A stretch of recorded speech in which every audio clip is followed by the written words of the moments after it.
Oke,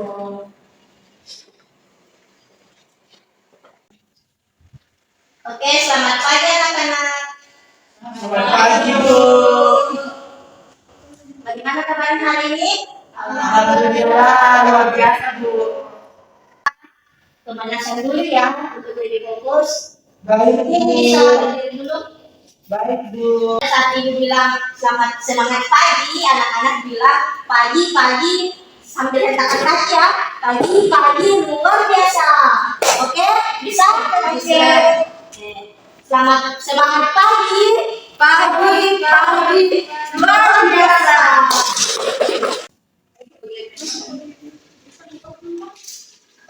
Pagi ya. Hadir, Bunda.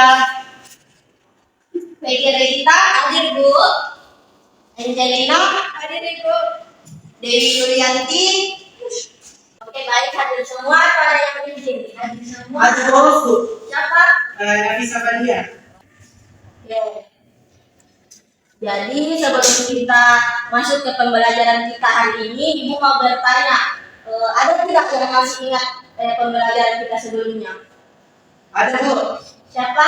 Nurati kata. Ya, silahkan Nuratika.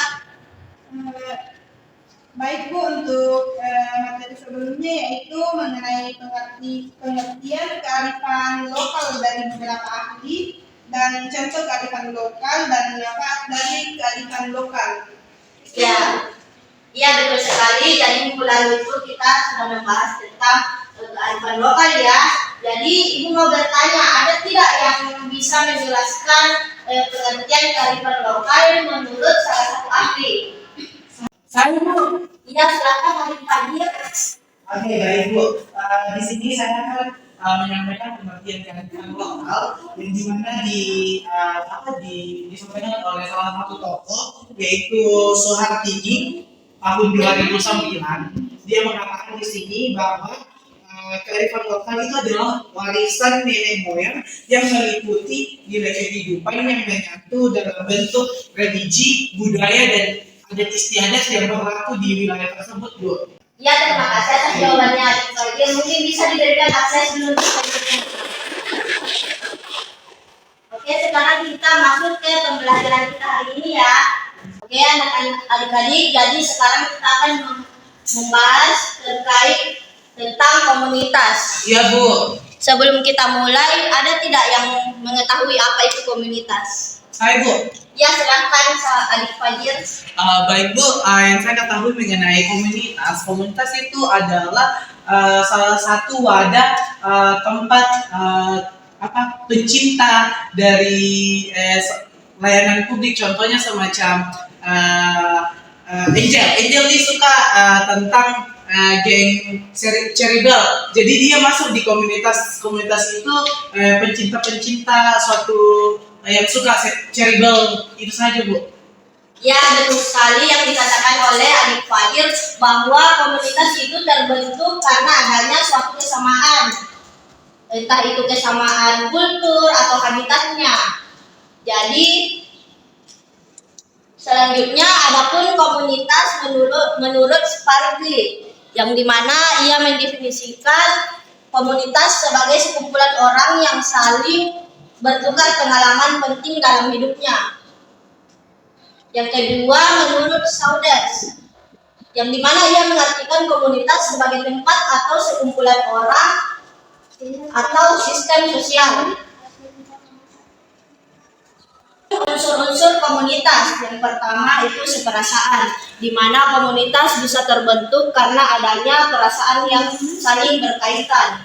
Yang kedua itu sepenanggungan, di mana pengertian sepenanggungan ini dia memiliki kesamaan yang sama. Contohnya ia memiliki hobi yang sama, ia memiliki kultur yang sama atau budaya yang sama.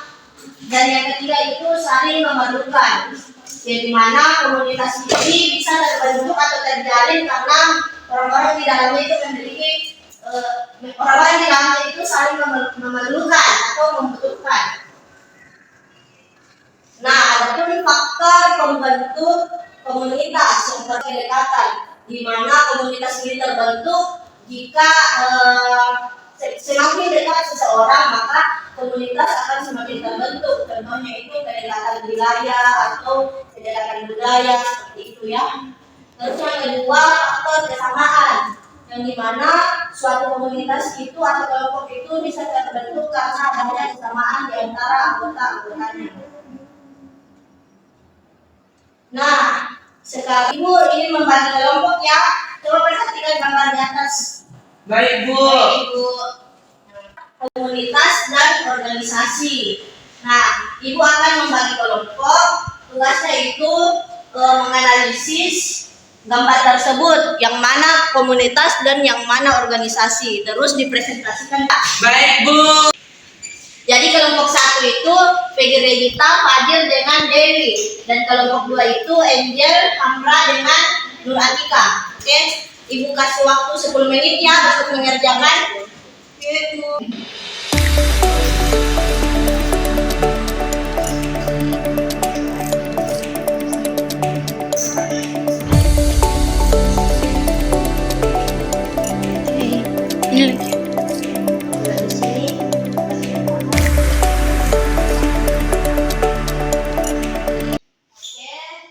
Waktunya sudah habis ya.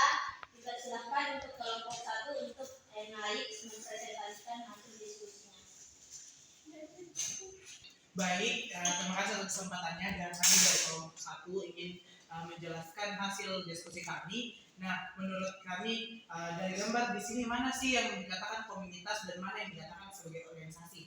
Nah, kami memilih yang dikatakan sebagai komunitas yaitu adalah pada gambar 1, yaitu adalah geng motor. Kenapa kami mengatakan komunitas? Karena ini adalah kesukaan para orang-orang yang menyukai geng motor dan tidak memiliki tujuan serta program kerja dan tidak memiliki kayak semacam hanya kesukaan dan kegemarannya saja. Sedangkan di gambar yang kedua ini saya lihat ini saya katakan sebagai organisasi karena kita lihat dalam gambar saja dia sudah menggunakan PDH, berarti otomatis dia memiliki identitas yang pertama.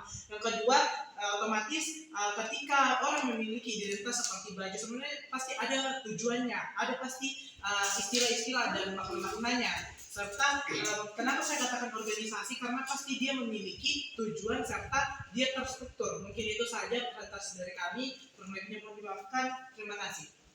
Oke, itulah tadi presentasi dari teman kalian. Mungkin bisa diberikan apresiasi. Selanjutnya untuk kelompok 2 silakan naik. Jadi perbedaan antara kedua gambar ini antara komunitas dan organisasi yaitu ini untuk gambar yang pertama yaitu komunitas di mana geng motor ini merupakan komunitas karena termasuk ke dalam kelompok sosial yang terbentuk karena memiliki hobi yang sama. Kemudian gambar yang kedua yaitu organisasi. Gambar kedua adalah karena melihat dari adanya struktur mulai dari ketua panitia serta beberapa anggota yang sudah terstruktur di dalamnya. Sekian dari saya, terima kasih. Itulah tadi hasil presentasi dari kelompok 2. Mungkin bisa diberikan apresiasi untuk teman-teman. Oke, hasil presentasinya sangat memuaskan ya. Jadi ada yang bisa memberikan kesimpulan apa sih perbedaan dari komunitas dan organisasi tersebut? Saya Ibu. Ya silakan Adik Regita. Kalau organisasi itu sekumpulan orang-orang yang disusun dalam kelompok bekerja sama untuk mencapai tujuan bersama. Sedangkan komunitas adalah sekelompok sosial dari beberapa organisme yang memiliki keterkaitan atau habitat yang sama. Ya betul sekali ya. Sudah jelas tadi yang dikatakan Adik Peggy bahwa organisasi itu dia memiliki struktur ya. Sudah jelas strukturnya dan dia memiliki program kerja yang jelas. Sedangkan komunitas itu dia tidak memiliki program kerja di mana dia hanya menyalurkan hobi atau minatnya saja. Oke, itulah tadi hasil pembelajaran kita pada hari ini. Ibu ingin menunjuk salah satu untuk memberikan kesimpulan pembelajaran kita hari ini. Silahkan untuk saudara Fadil. Oke Ibu, dari hasil pembelajaran pada hari ini ada beberapa catatan-catatan dari segi pengertiannya. Nah, di sini saya dapat mengetahui bahwasannya komunitas itu terbentuk karena adanya kesamaan antara individu yang memiliki tujuan atau habitat yang sama, serta dari hasil pembelajaran yang ibu telah berikan kepada kami, saya mengetahui bahwa komunitas itu memiliki beberapa unsur-unsur, serta komunitas juga ini memiliki faktor-faktor terbentuknya komunitas itu sendiri, Bu. Mungkin dari itu sekian dan terima kasih. Oke, terima kasih atas Adik Fajir atas kesimpulannya. Oke, jadi kesimpulan dari hasil pembelajaran kita ini terkait dengan mengetahui apa itu komunitas dan contoh-contoh komunitas yang ada di masyarakat, serta kita bisa membedakan yang mana sih itu komunitas dan yang mana itu organisasi.